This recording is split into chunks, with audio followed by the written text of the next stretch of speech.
Et bonjour, bienvenue à tous ce matin. Comment allez-vous? Alors, je vous laisse petit à petit rentrer dans le webinaire. Est-ce qu'il y a quelques hommes? Bon, bienvenue, bienvenue. Je laisse quelques secondes et puis après, on va démarrer parce qu'on a un programme riche ce matin à voir ensemble. Ok, le son est bon. Parfait. Alors, je pense que vous me connaissez tous.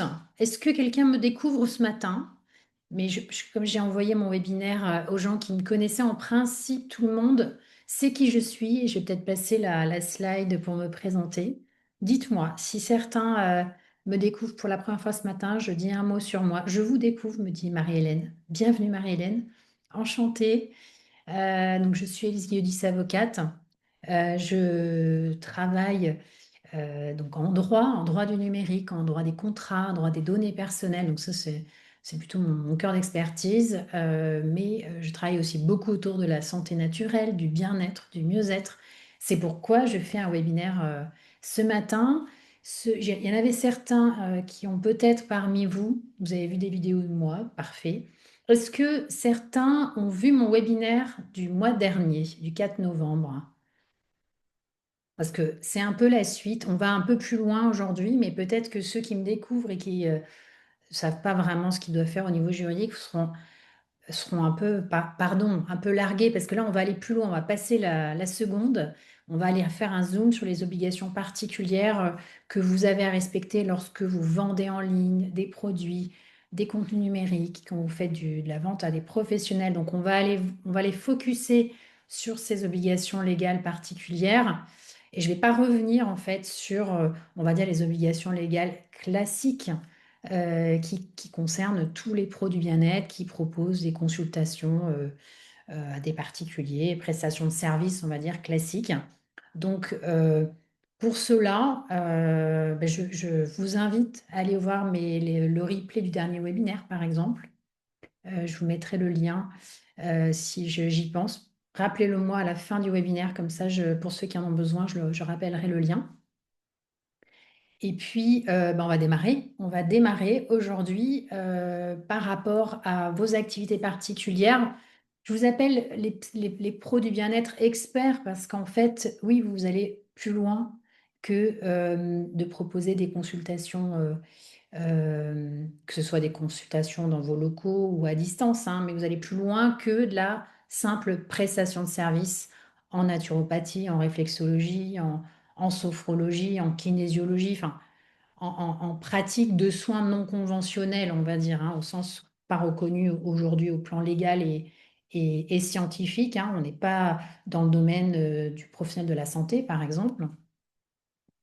Donc là, vous allez plus loin que de proposer des consultations, puisqu'en fait, ceux qui m'écoutent ce matin, ce sont ceux qui vendent déjà peut-être en ligne, des produits, des contenus qui s'adressent à des professionnels, donc c'est et ou, hein, ou qui ne le font pas, mais qui sont dans les starting blocks, là, qui sont en train de réfléchir à diversifier leurs activités et qui veulent évidemment savoir un peu plus sur leurs obligations particulières. Alors Isabelle, si pour vos questions, on va essayer de prendre un temps à la fin pour pouvoir répondre à un maximum de questions. On n'est pas très nombreux ce matin, c'est très bien, puisqu'en fait, en effet, vous êtes la plupart à proposer consultation classique. Là, ceux qui m'écoutent ce matin ont ces activités particulières, on n'est pas trop nombreux, donc j'espère qu'à la fin, on aura le temps de voir toutes les questions. Et puis celles auxquelles je n'ai pas répondu, eh bien, ce que je ferai, c'est que je répondrai par mail. Vous me ferez un petit mail et puis on échangera pour que je puisse vous répondre par rapport à votre situation particulière. Alors déjà, ce que je vais dire avant de... Donc, je vais mettre de côté pour l'instant le chat et je vais démarrer. Et puis, je reprendrai le chat pour vos questions à la fin du webinaire. Alors déjà, par rapport à vos activités particulières, je vais vous aider à vous situer d'un point de vue juridique. Parce que les lois, les réglementations, on va raisonner au niveau juridique, seront différentes, c'est-à-dire que vous n'aurez pas les mêmes, très concrètement, les règles diffèrent, s'appliquent différemment, selon comment vous vendez. D'accord? Donc, comment je vends, c'est-à-dire est-ce que je vends sur Internet? Est-ce que j'ai un site? sur lequel mes clients peuvent acheter ou est-ce qu'on vend de manière plus classique. Selon ce que vous vendez, d'accord? Donc là, on va évidemment se concentrer sur des choses particulières puisqu'on va parler des produits physiques et des contenus numériques. Je vais vous expliquer dans un instant de quoi il s'agit et à qui vous vendez. Euh, Principalement, je pense, au vu de vos activités, vous vous adressez à des consommateurs, des particuliers. Mais je sais, pour avoir échangé avec un certain nombre d'entre vous, que certains proposent leurs services aussi à des entreprises, à des professionnels. Et donc, selon comment on vend, ce qu'on vend et à qui on vend, d'accord, les règles du jeu changent. C'est pour ça que ça devient un peu compliqué et que je fais un webinaire spécifique sur ces sujets-là pour voilà, vous éclairer sur ces particularités. Donc déjà, par rapport à votre activité, l'idée, c'est de pouvoir vous aider à vous situer. Où est-ce que je me situe? D'accord?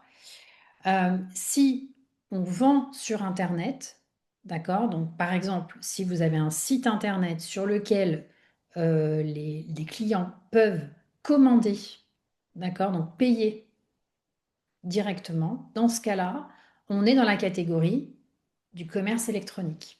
OK?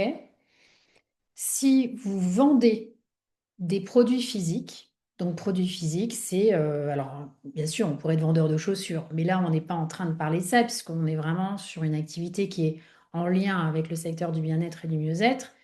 Si vous vendez des huiles essentielles, des compléments alimentaires, des plantes, eh ben, vous vendez du produit physique.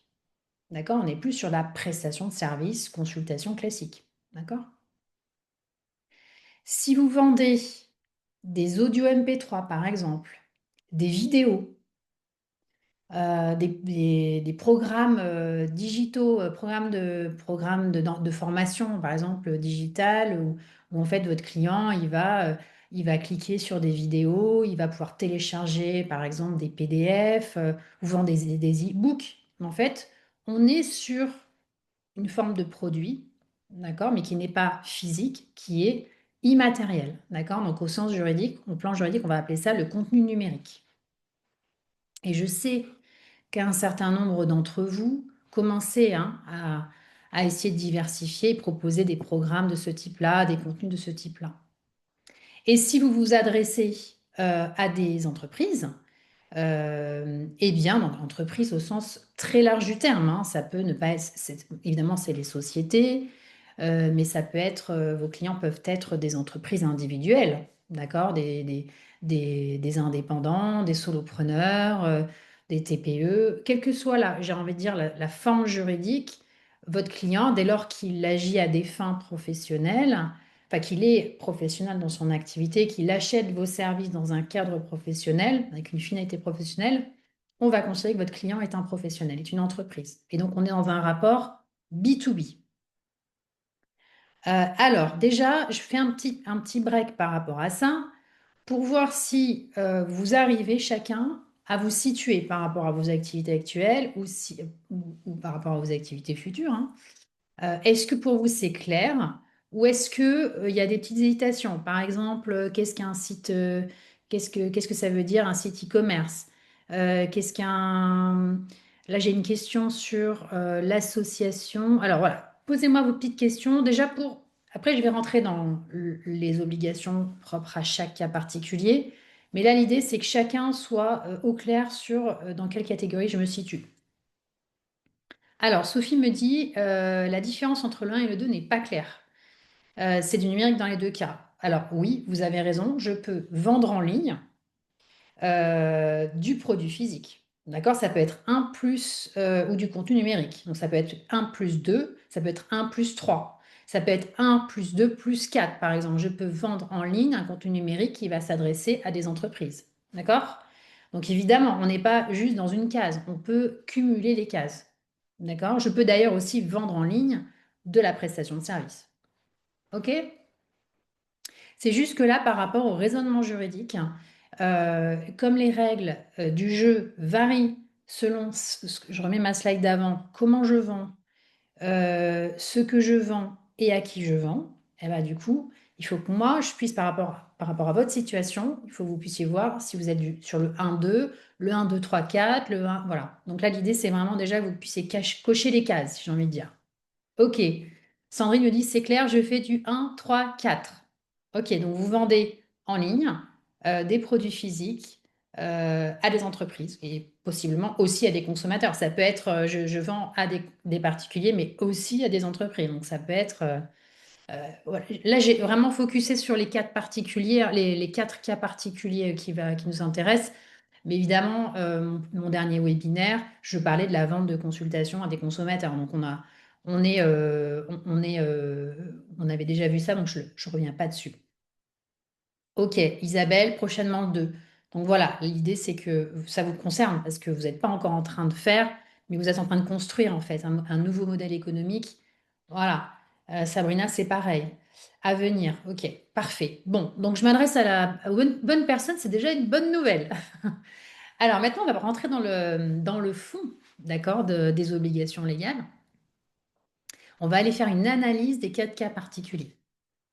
Alors, c'est un peu juridique, hein, tout ce qu'on va voir ensemble, mais l'idée, c'est que vous puissiez prendre conscience du fait que dès lors que vous ne vous contentez pas de d'avoir une activité classique de vente à des particuliers de prestation de services, warning, on va dire, je pense que j'ai des obligations particulières à respecter en plus, qui s'ajoutent au reste. OK?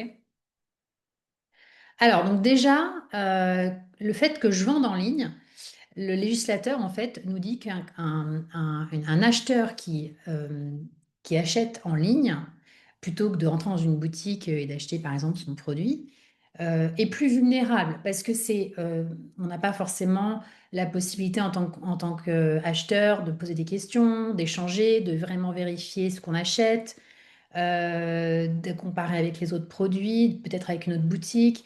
Donc on peut plus facilement se tromper ou se faire tromper par le vendeur. D'accord? Et donc le législateur a prévu des règles particulières parce que on est sur Internet et que on vend, d'accord, sur Internet. OK? Donc ça, c'est la première chose à voir. Donc dès lors qu'on vend sur Internet, donc dès lors que par exemple sur votre site Internet, votre client peut acheter, eh bien on rentre dans le champ du e-commerce, du commerce électronique. D'accord? Que vous vendiez, encore une fois, de la prestation de service, des produits physiques, des contenus numériques. OK? Donc peu importe ce que vous vendez, à partir du moment où je peux acheter en ligne, je rentre dans la catégorie du e-commerce et donc je dois respecter les règles particulières du e-commerce. Alors là, donc je mets de côté, comme je l'ai dit, toutes les obligations d'information précontractuelles que vous êtes censé connaître déjà, hein, bien sûr, ce que confère mon dernier webinaire, identité du vendeur, transparence sur les prix, droit de rétractation, etc. Tout ça, je le mets de côté. D'accord? Là, je focus sur ce dont je n'ai pas parlé lors de mon dernier webinaire et qui est vraiment spécifique au commerce électronique. Première chose, en fait, il faut que votre parcours de vente, c'est-à-dire le parcours de vente, c'est-à-dire les étapes que l'acheteur va suivre entre je sélectionne mon produit ou mon contenu dans mon panier, ensuite je vais vérifier la quantité, je vais remplir mes informations, mes coordonnées.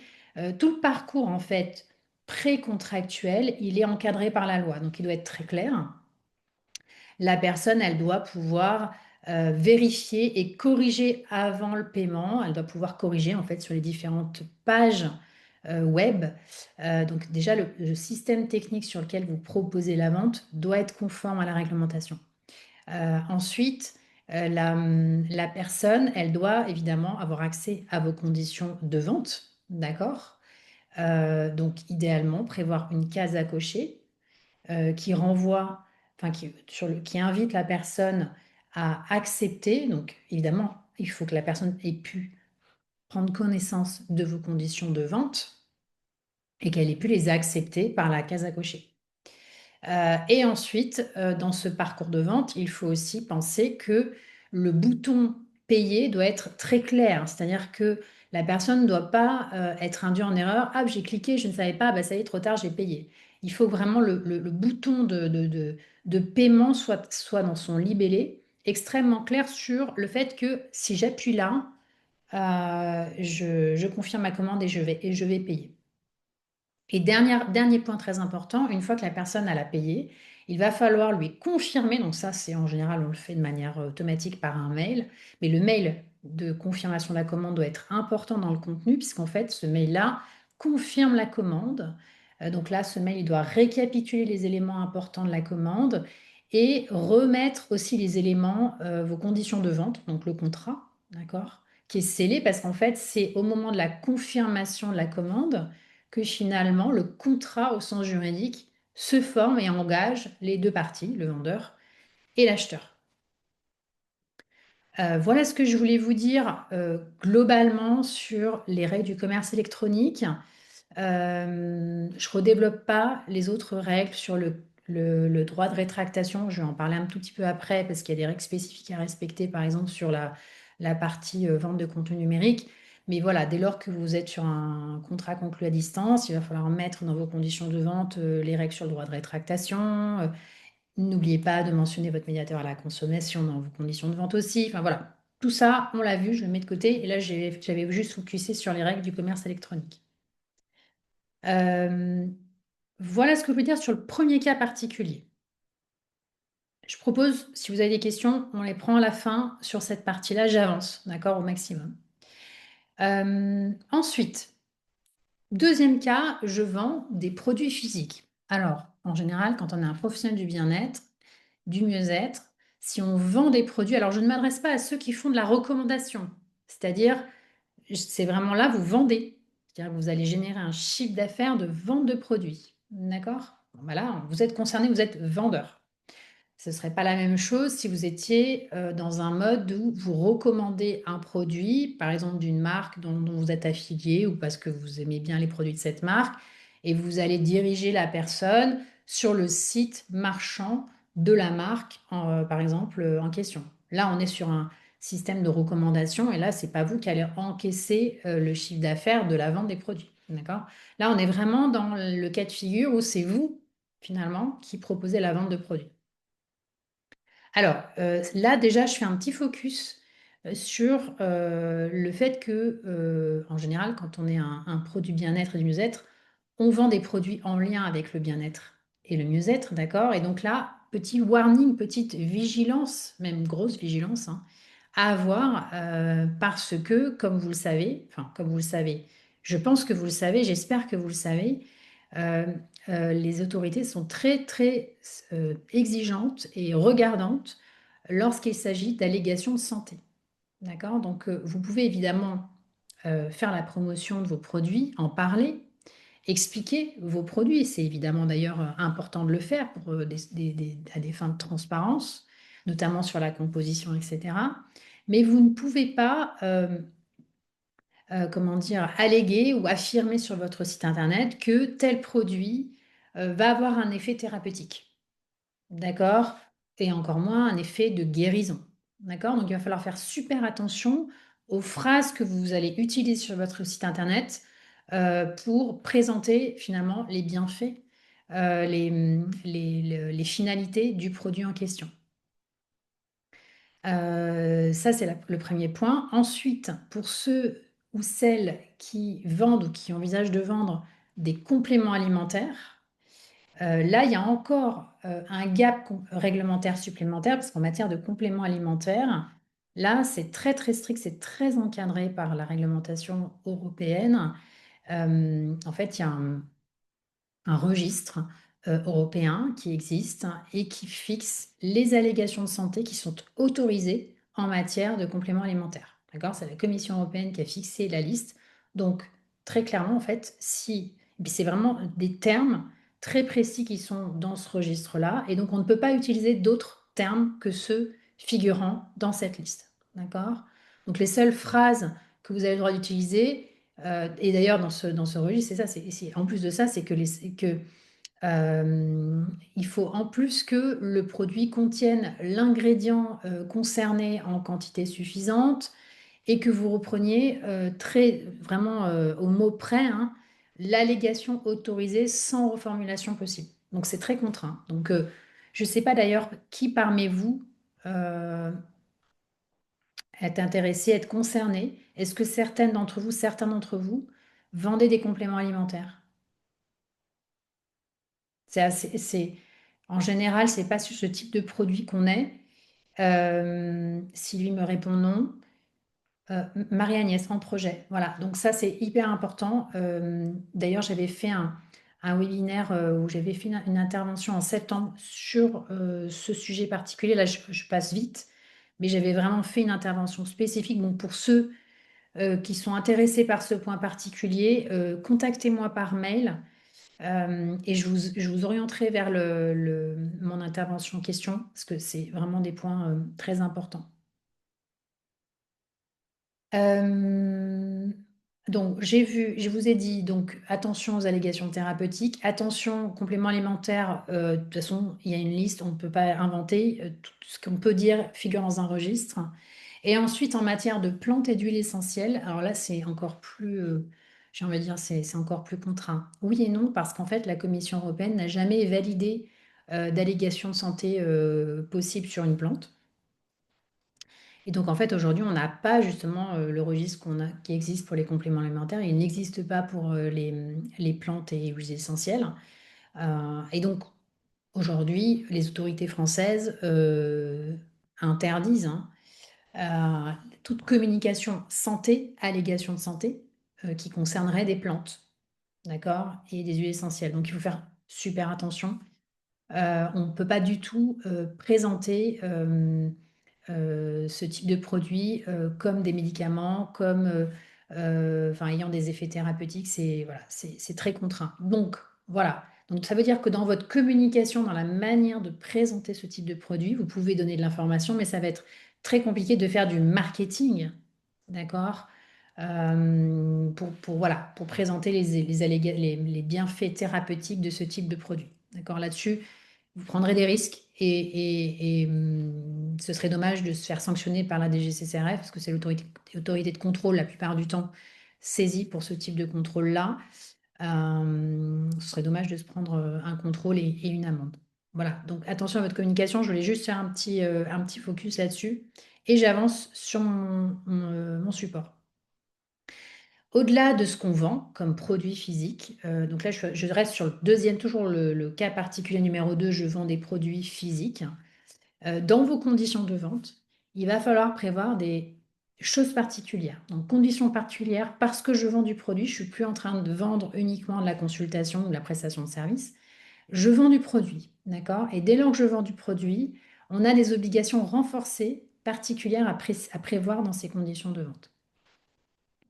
Alors déjà, par rapport à la livraison, il va falloir fixer des règles particulières sur la livraison, d'accord, dans vos conditions de vente. Je dois pouvoir voir une clause qui va fixer comment vous vendez vos produits, d'accord, est-ce qu'il y a une zone géographique limitée ou pas? Est-ce que vous vendez partout en France, partout dans le monde, en Europe? Donc ça, je dois pouvoir voir si, par exemple, Madame Dupont qui se situe en Italie peut commander vos produits ou pas. Je dois pouvoir voir les frais de livraison, d'accord? De manière très transparente. Et bien évidemment, je dois pouvoir voir si ces frais de livraison sont inclus dans le prix. Donc, s'il y a le prix du produit, prix de frais de livraison, en général, il faut un prix total, d'accord? Donc, il faut que sur votre site, ce soit très transparent entre le prix du produit lui-même et les frais de livraison, éventuellement de douane, si c'est de la livraison à l'étranger sur qui prend en charge quoi, d'accord? Et puis, dans vos conditions de vente, il faudra rappeler le fait que le vendeur est responsable des risques pendant le transport. Donc, ça veut dire que si demain, le produit est endommagé pendant la livraison ou il est perdu et que votre client vous dit ben, je ne l'ai pas reçu ou j'ai reçu quelque chose d'endommagé, il faut savoir que c'est vous qui êtes responsable de ces risques-là. Et donc, votre client n'a pas à prouver, en fait, enfin, vous échangerez avec lui, mais vous êtes responsable, en fait,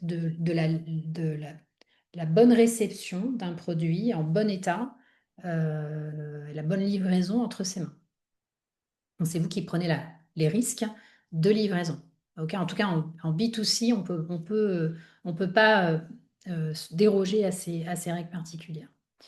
Il va falloir aussi, dans vos conditions de vente, prévoir tout ce qui est lié au retour au SAV. D'accord? Qu'est-ce qui se passe si le client n'est pas content de son produit? Alors, il faut savoir que comme la plupart du temps, vous vendez des produits sur votre site internet, dans le cas d'un contrat conclu à distance, il y aura le droit de rétractation. Là, je ne l'ai pas mis à l'écran, mais comme à partir du moment où il y a un contrat conclu à distance, votre client a le droit de se rétracter pendant 14 jours à compter du lendemain où il a reçu son colis. D'accord? Donc, il a le droit de changer d'avis, il a le droit d'être remboursé intégralement sans frais, donc d'exercer son droit de rétractation dans ce délai de 14 jours.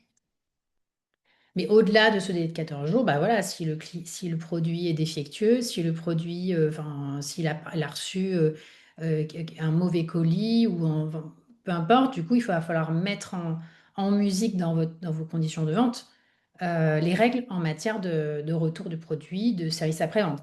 Qui peut contacter, comment ça se passe, est-ce qu'il doit retourner, est-ce qu'il y a des règles spécifiques pour le retour des produits? Et puis rappeler le fait que ben, si la personne exerce son droit de rétractation, vous devez le rembourser dans un délai de 14 jours. D'accord? Vous pouvez aussi prévoir, moi je pense que c'est bien de le rajouter, ça dépend ce que vous vendez, mais par exemple si vous vendez des produits, des crèmes, des choses, peut-être prévoir des règles spécifiques sur bah, les exclusions possibles. Dès lors que le produit a été ouvert ou a été décellé, prévoir que bah, le droit de rétractation ou les retours, le remboursement n'est pas possible. D'accord? Donc voilà, ça c'est important dans vos conditions de vente de prévoir ces spécifiques liés aux livraisons, aux retours et aux réclamations qui peuvent être faites par les clients. Autre point particulier, c'est que dès lors qu'on vend des produits, eh bien, vous êtes tenu à deux garanties légales. La garantie de conformité, qui est prévue par le Code de la consommation. Donc, si vous vendez à des consommateurs, elle va s'appliquer. Et la deuxième garantie, c'est celle des vices cachés, contre les vices cachés. D'accord? Donc, le vendeur est tenu à l'égard des clients. Donc, de la garantie légale de conformité. Cette garantie, elle permet au client d'obtenir gratuitement la réparation ou le remplacement du produit qui ne serait pas conforme, d'accord? Ou à défaut, la réduction du prix ou la résolution du contrat de vente. La garantie contre les vices cachés, elle est prévue par le Code civil et elle prévoit, elle permet en fait au client, pareil, de rendre le bien ou de se faire restituer le prix ou de le garder, éventuellement obtenir une compensation financière, enfin une réduction du prix. Donc, ce sont deux garanties qui sont légales d'ordre public lorsqu'on vend à des particuliers et qui ont une durée de 2 ans. Et vous, votre obligation, c'est de rappeler dans vos conditions de vente le fait que votre client, vos clients bénéficient de ces deux garanties légales, d'accord? Et il faut même rappeler aussi les textes légaux. Donc, la garantie légale de conformité, c'est Code de la consommation, article L 217-3 et suivant de mémoire du Code de la consommation. Et la garantie contre les vices cachés, c'est les articles 1641 et suivants du Code civil.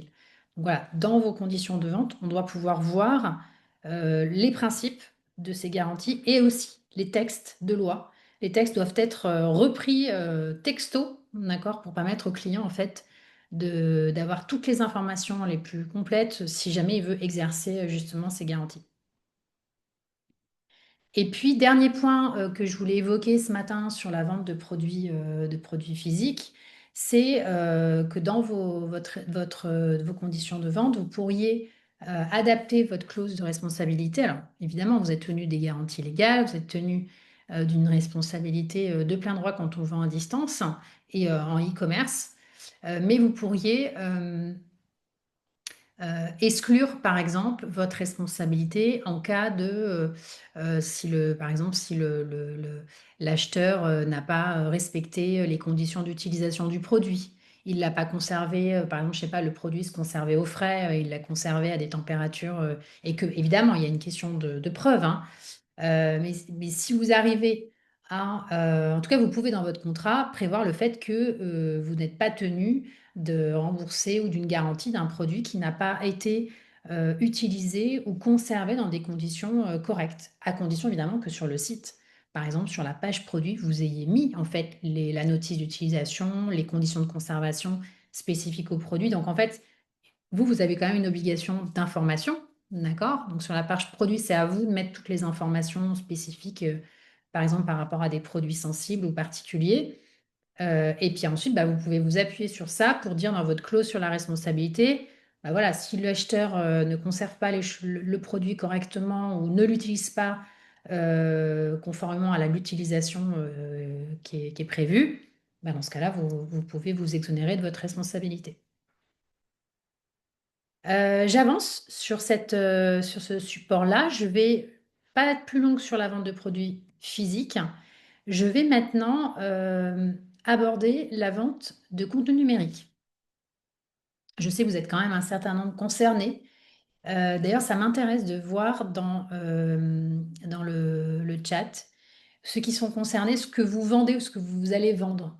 Quel type en fait de contenu numérique? Vous vous souvenez, hein, je dis un contenu numérique, c'est bah, tout ce qui n'est pas physique, donc tout ce qui est par exemple euh, des audios, donc des fichiers audio, ça peut être des fichiers vidéo, ça peut être des PDF, hein, enfin, des e-books, voilà, des audios, programmes en ligne, vidéo. Ouais, c'est ce que j'avais en tête en fait. Ouais, capsule sonore, ok. Ouais, très, très clair. Jeu de cartes. Alors, jeu de cartes, design humain. Si c'est de la carte physique, on est sur du produit physique. Si on est sur de la carte digitale, d'accord, on est sur du contenu numérique. OK?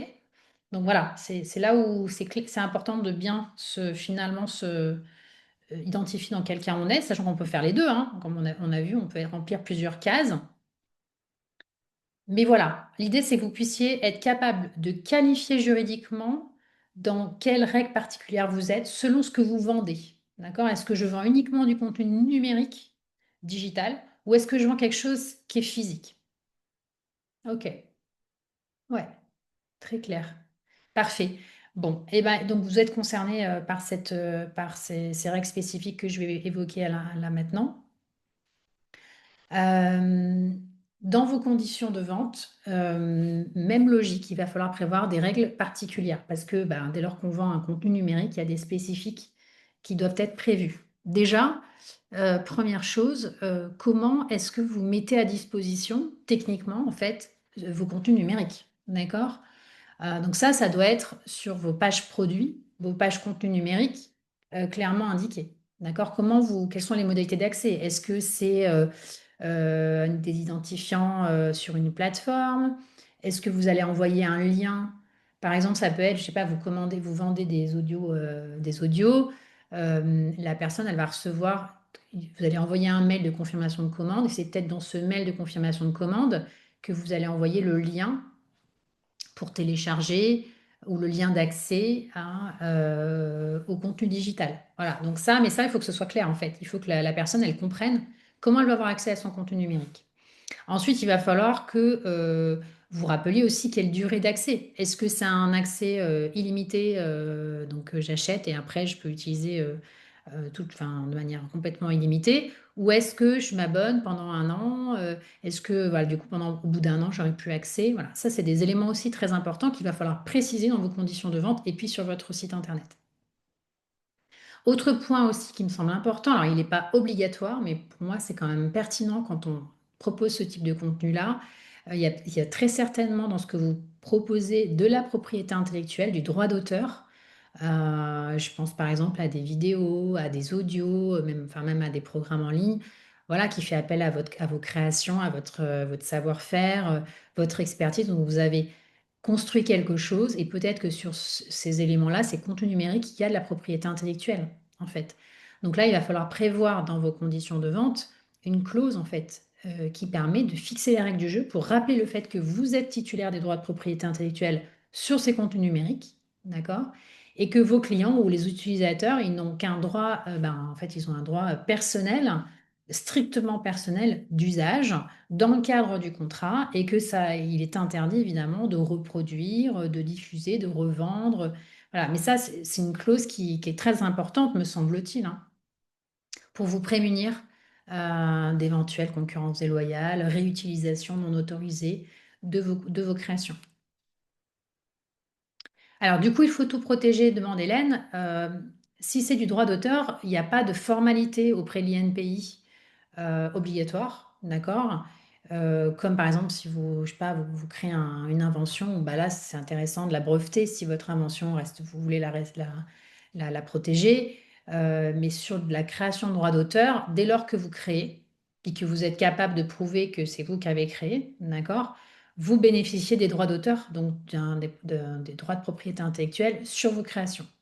Donc ça, en fait, l'idée, c'est de le dire, en fait, dans vos conditions de vente. D'accord? Que, par exemple, les audios que vous avez constitués, vous en êtes propriétaire, vous êtes propriétaire des droits d'auteur, et c'est à vous de fixer finalement les conditions d'utilisation de ces contenus numériques. Oui, dans vos conditions de vente, ouais, tout à fait. Parce qu'en fait, une fois que la personne elle aura commandé, le contrat entre vous et votre client va se sceller. Et donc, vous vous engagez évidemment à fournir, à livrer conformément à ce qui était convenu. Et votre client, il s'engage aussi à respecter en retour, parce qu'un contrat, c'est un engagement des deux parties.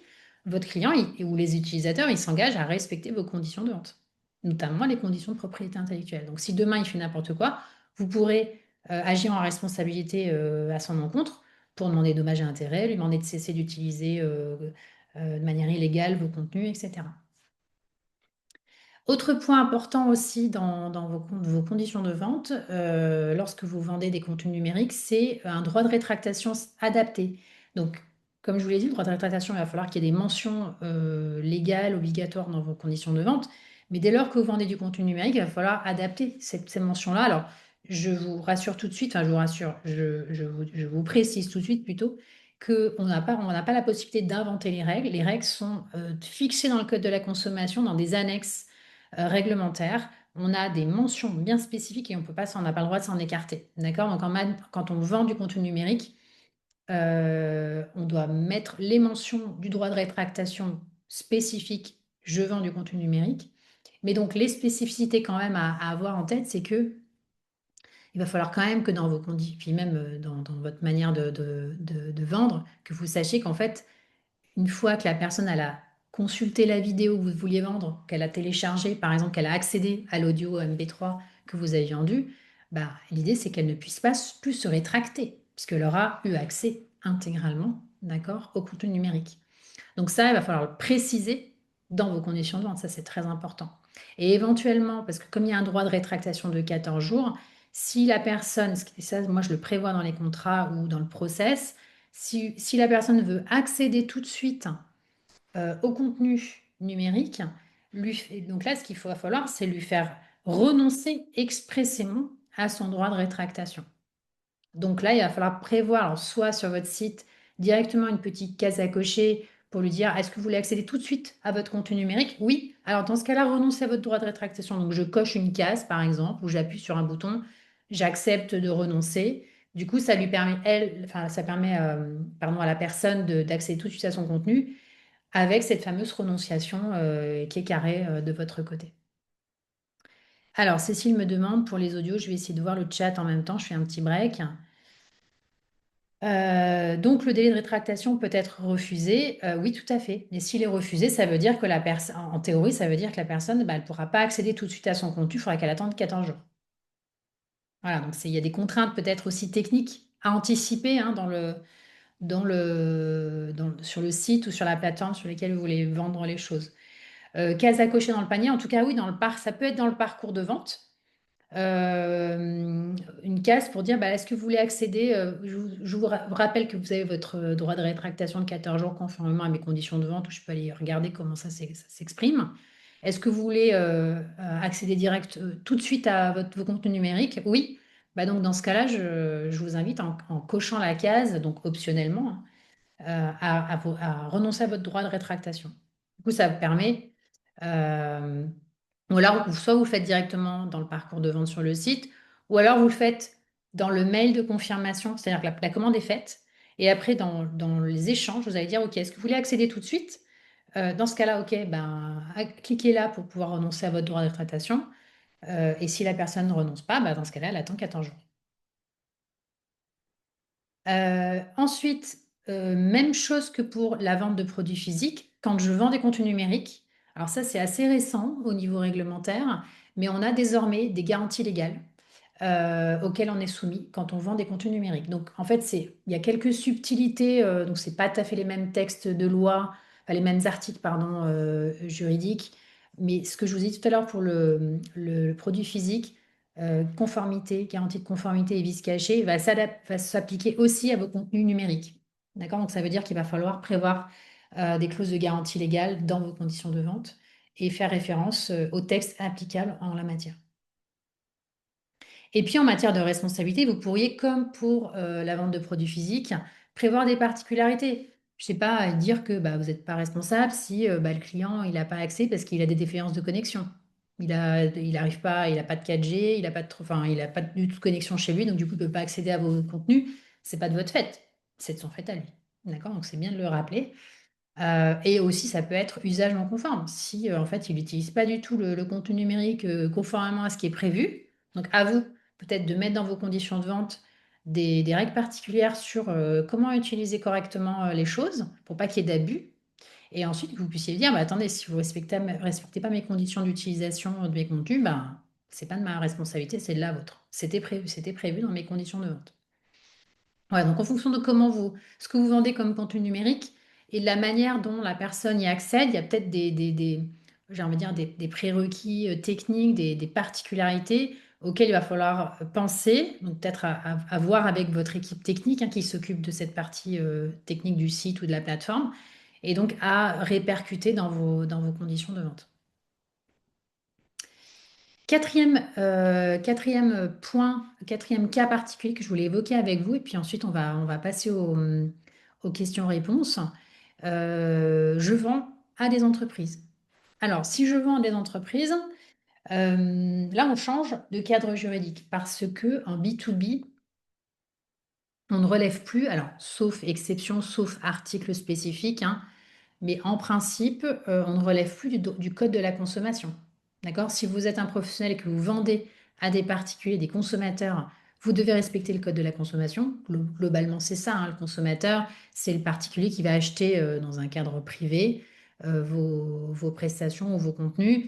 Et le législateur, souvent, le considère comme plus fragile, plus à protéger, et donc va prévoir dans le code de la consommation des règles renforcées pour le protéger et corrélativement, vous, des obligations renforcées. Mais là, on est dans un cadre B2B, c'est-à-dire que vous vendez vos prestations, vos contenus, vos produits à des entreprises au sens large. On a vu que les entreprises, c'était pas que des sociétés.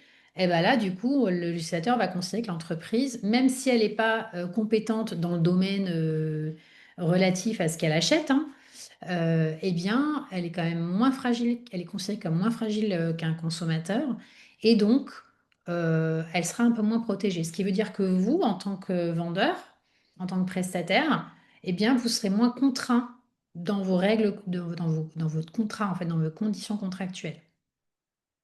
Vous aurez un peu plus de souplesse, j'ai envie de dire. Et donc, ça veut dire que pour moi, c'est vraiment intéressant quand vous vendez des entreprises de prévoir des conditions particulières spécifiques, d'accord? Où justement, en fait, vous êtes moins engagé. Donc là, bah, par exemple, il n'y a plus de droit de rétractation en B2B, sauf exception, mais sauf si vous faites du démarchage que vous allez vendre chez vos clients et si, à mon avis, vous n'êtes pas concerné, sauf très exceptionnel, vous n'êtes plus dans un rapport B2C et donc vous n'avez plus à respecter ce fameux droit de rétractation. Vous n'êtes pas tenu de la garantie de conformité qui s'applique aux consommateurs. Vous pouvez même exclure la garantie contre les vices cachés, parce qu'elle est celle qui est prévue par le Code civil, parce que elle n'est pas d'ordre public, donc vous pourriez l'exclure dans vos conditions de vente. Donc ça, c'est quand même très intéressant. Vous pouvez, alors là, pareil, enfin pareil, vous pouvez aussi enlever toute la partie médiateur à la consommation, auquel vous devez adhérer obligatoirement dans le rapport B2C. Là, vous allez prévoir une clause relative au litige qui sera différente. C'est-à-dire que vous pourrez dire bah, qu'il y aura une tentative de règlement amiable, mais qu'à défaut de règlement amiable, eh bien, les tribunaux compétents, ce seront ceux qui seront de votre siège, qui relèvent de ceux dans lequel vous avez votre siège social. Par exemple, si vous avez votre siège à Grenoble, bah, vous pourrez vous défendre ou attaquer votre client, ça dépend du litige, directement devant les tribunaux de Grenoble. Donc ça, c'est quand même beaucoup plus intéressant que de devoir aller prendre un avocat à l'autre bout de la France parce que votre client est basé à l'autre bout de la France. Vous voyez, des clauses quand même plus intéressantes à utiliser. Autre point aussi hyper intéressant, une clause de responsabilité. Moi, quand je rédige des contrats pour des ventes à des professionnels, la clause de responsabilité, là, j'y vais parce qu'on peut prévoir un plafond de responsabilité maximum. Alors, bien sûr, il faut faire attention que la clause soit quand même équilibrée, hein, parce que si elle est trop déséquilibrée, trop à votre avantage, ça risque d'être considéré comme une clause abusive. Donc, enfin, en tout cas pas abusive, mais déséquilibrée et donc non valide. Mais vous pouvez quand même faire une exclusion des dommages indirects, plafonner votre responsabilité, prévoir un engagement de moyens. Enfin, voilà, moi je trouve que c'est vraiment intéressant pour ceux qui veulent proposer leurs services à des entreprises. Au niveau juridique, vous êtes moins contraint quand même que dans un rapport B2C. Voilà, je pense qu'on a fait le tour. Ah non, si, j'ai oublié de vous dire un truc pour le... Enfin, un truc, pardon. On va dire des règles particulières dans le rapport B2B. Il y aurait quand même une clause spécifique sur les retards de paiement et les indemnités de recouvrement. Alors ça, c'est prévu par le Code de commerce. C'est-à-dire qu'il va falloir prévoir le fait que si le client ne vous paye pas dans les délais convenus. Donc, il faut falloir prévoir les délais de paiement dans vos conditions de vente et puis sur vos factures, et bien que le client pourra être tenu à payer des intérêts de retard. Et puis, bah, si vous n'arrivez toujours pas à recouvrer la somme, vous pourrez lui demander une indemnité forfaitaire de recouvrement de 40 euros. Voilà, donc il y a un texte légal prévu par le Code de commerce là-dessus. Et donc là, l'idée, c'est de pouvoir lui rappeler ces mentions-là spécifiques qu'on ne va pas retrouver en fait dans un rapport B2C. Je crois que j'ai fait le tour hein, sur les obligations, les 4 cas particuliers. On est dans les temps, c'est super. Oui, je réponds à Magali, il y aura un replay. Hein. J'enverrai le replay pour que ceux qui sont arrivés en retard et qui partent avant puissent regarder tranquillement tout ça, parce qu'on a quand même vu des sujets un peu techniques ce matin. J'espère que je ne vous ai pas trop découragé. L'idée, c'est vraiment que vous ayez vraiment une vue globale de vos obligations particulières, parce que quand on commence à diversifier ses activités et quand on vend des produits, des contenus, ou quand on s'adresse à des entreprises, il y a des particularités qu'il va falloir intégrer dans ces conditions de vente. Alors, j'espère que vous avez tout bien compris, que c'est clair pour vous. Pour ceux qui veulent mon aide, par rapport à l'adaptation de leurs conditions de vente classiques, hein, vente de consultation à des particuliers. Sachez, alors vous connaissez peut-être mon pack conformité bien-être, hein, ok, je pense que vous le connaissez déjà, mais la nouveauté, je vais vous en parler dans un instant. Donc le pack conformité bien-être, il permet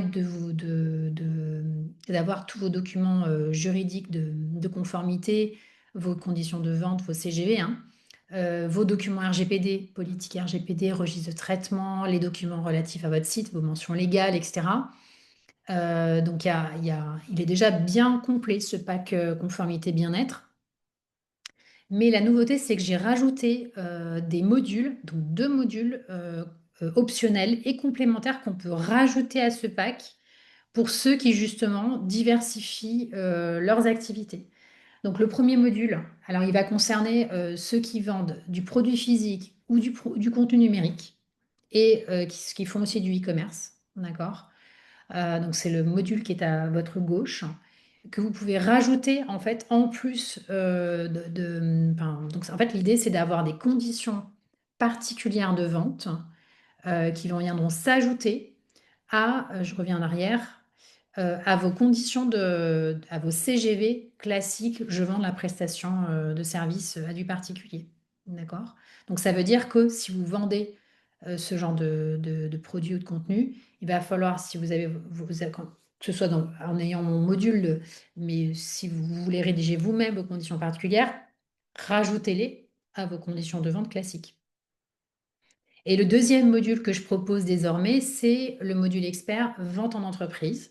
Donc, si vous adressez vos services, vos produits, vos contenus aux entreprises, eh ben là, ce que je vous propose, c'est d'avoir dans ce module un devis type avec des conditions spécifiques entreprise, distincts de vos conditions générales de vente classiques.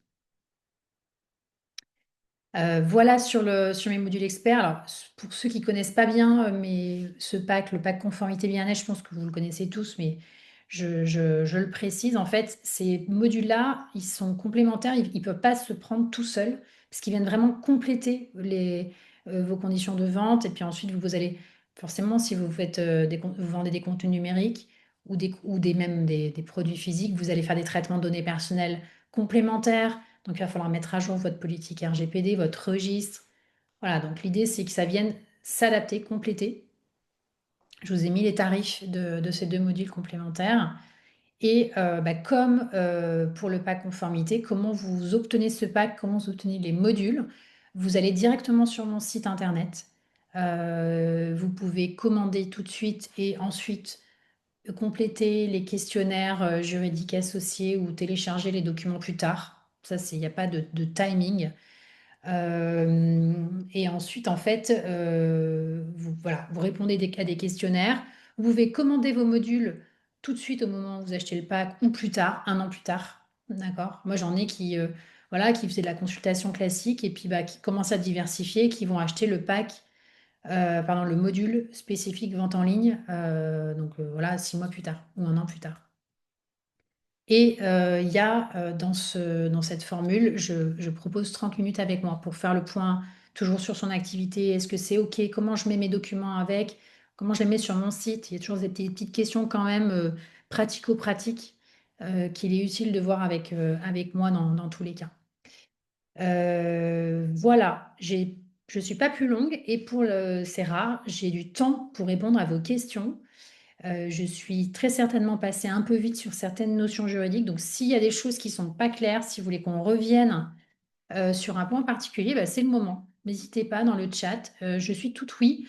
Vous avez certainement dû poser des questions entre-temps et comme j'étais en train de blablater, je ne les ai pas vues. Donc, n'hésitez pas à les reposer pour que je puisse les voir dans les dernières questions. Parce que là, je vais répondre aux questions qui sont publiées là maintenant. OK? Stéphanie, j'avais déjà acheté le pack conformité bien-être il y a quelque temps. Est-ce possible d'acheter que le module vente en ligne? Tout à fait. Ouais, vous allez dans votre espace Numélis Doc, d'accord? Donc vous vous connectez. Quand vous avez acheté le pack conformité bien-être, vous avez créé votre compte. Et dans votre espace, en dessous des documents de votre pack, vous allez voir le module vente en ligne. Et ben, vous pouvez directement le choisir dans votre espace client. Voilà. Pour ceux qui n'ont pas déjà de compte en ligne et qui n'ont pas acheté le pack, voilà, je vous ai mis le QR code pour que vous puissiez y accéder directement. Qu'est-ce qu'il y avait d'autre comme question? Pour qui on peut être contrôlé sur ces conformités? Quels sont les risques? Alors, sur ces obligations et celles que j'ai évoquées tout à l'heure, enfin aujourd'hui, hein, l'autorité de contrôle, c'est principalement la DGCCRF. D'accord? Parce que c'est elle qui va vérifier que vous respectez bien les règles sur le code de la consommation. En matière de traitement de données personnelles, ce sera la CNIL. Après, sur les allégations thérapeutiques, ça va dépendre en fait du sujet, mais par exemple, sur les allégations thérapeutiques, vous pourriez vous faire embêter par le Conseil de l'ordre des médecins ou enfin, voilà, par les autorités de santé.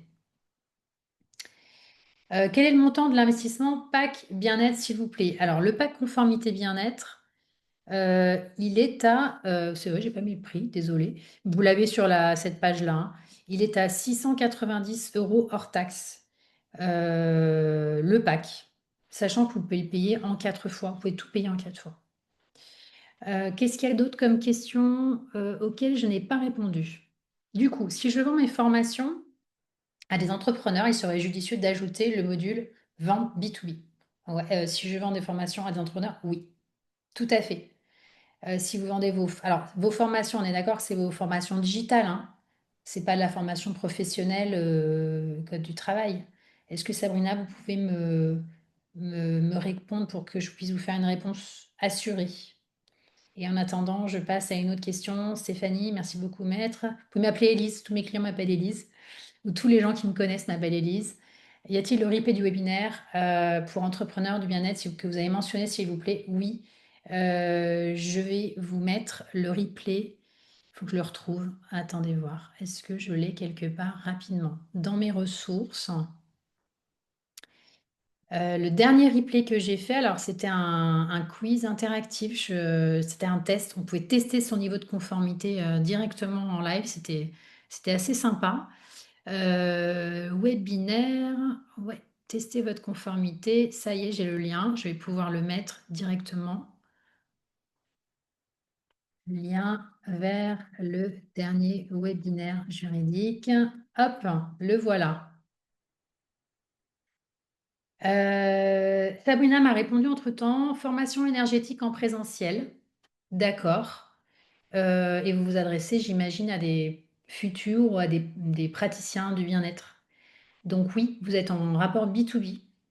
Et si c'est de la formation en présentiel, on n'est pas sur du contenu digital ou du produit physique, on est sur de la prestation de service en fait à des professionnels. Oui, de toute façon, c'est pas de la formation professionnelle. Vous n'avez pas une école de formation, Sabrina. Est-ce que c'était ça ma question? Est-ce que vous étiez... Parce que si vous avez une école de formation, vous savez que vous devez respecter, enfin vous savez, il faut respecter les règles particulières du droit du travail sur les conventions de formation. Oui, voilà, c'est ça. OK. Donc, vous, ça va être, est-ce que vous vendez uniquement à des entrepreneurs ou est-ce que vous vendez aussi vos formations d'énergétique à des particuliers? Les deux. Donc, prenez le pack conformité bien-être plus le module vente en entreprise. Qu'est-ce qu'il y avait d'autre comme question que je n'ai pas vu? Marie-Agnès, pouvez-vous donner le lien sur la vente que vous avez fait en septembre? Ouais, alors je ne l'ai pas là comme ça. Euh, Marie-Agnès, je vous mets mon adresse mail et je vous l'envoie parce qu'en fait, elle doit être sur ma chaîne YouTube. Je ne suis pas une pro du digital aussi bien que ce que je le voudrais. Donc écrivez-moi, comme ça je vous envoie. Puis ceux qui la veulent, hein, ce que je vous ai dit, c'était sur la recommandation de produits santé. Donc ceux qui sont intéressés, envoyez-moi un mail et je vous enverrai le lien vers mon intervention spécifique à ce sujet. Euh, ok. Cécile, je ne vois pas le lien du replay, désolé. Sur le lien que j'ai envoyé tout à l'heure, en fait, la page, aussi, si vous descendez un tout petit peu sur la page, il est censé y avoir la vidéo du dernier webinaire. Est-ce que vous le voyez? Dites-moi si c'est tout bon pour vous. Est-ce que j'ai répondu à tout le monde ou est-ce qu'il y a encore des éléments que j'ai pas vus? Tania Le Petit me répond non. Ok. Donc, ça veut dire, Tania, pardon, j'ai peut-être perdu le fil, c'est que c'était bon pour vous, il n'y avait pas d'autres questions. C'était clair pour vous. Oui. Ah, il n'y a pas de lien sur le replay. D'accord, alors je retourne voir. Euh, Alors, si, moi j'y suis. Peut-être parce que vous n'avez pas accepté les cookies qui sont directement sur la vidéo. Sur le lien que j'ai envoyé, je le remets ici, il y a une vidéo. Est-ce que quelqu'un peut aller voir pour me confirmer que c'est bon? Parce que ça m'étonne que vous ne l'ayez pas sur ce lien-là. Ah, ça y est, voilà. Là, c'est bon. D'accord, j'étais pas sur le bon, peut-être. Je m'étais peut-être plantée sur le lien. C'était peut-être ça. Ok, très bien. Ben, écoutez, si on a fait le tour, on en reste là pour ce matin. Il y a encore une minute ou deux, donc n'hésitez pas s'il y a encore des petites hésitations, des questionnements. Je suis encore là, donc profitez-en. Charlotte, je dois m'arrêter là. Merci beaucoup. Ben, c'est moi qui vous remercie de votre participation à tous, toutes. J'ai l'impression qu'il n'y a que des femmes ce matin, qu'on est entre femmes. J'espère que surtout que ça vous a éclairé, que vous avez avancé sur le chemin de votre conformité juridique. Voilà, que ça a été utile et que vous êtes désormais plus armé, ou comment dire, plus au clair sur ce qu'il y a à faire. Parfait, top. Et bien écoutez, on en reste là pour ce matin. À très bientôt tout le monde. Et puis bonne fin de journée.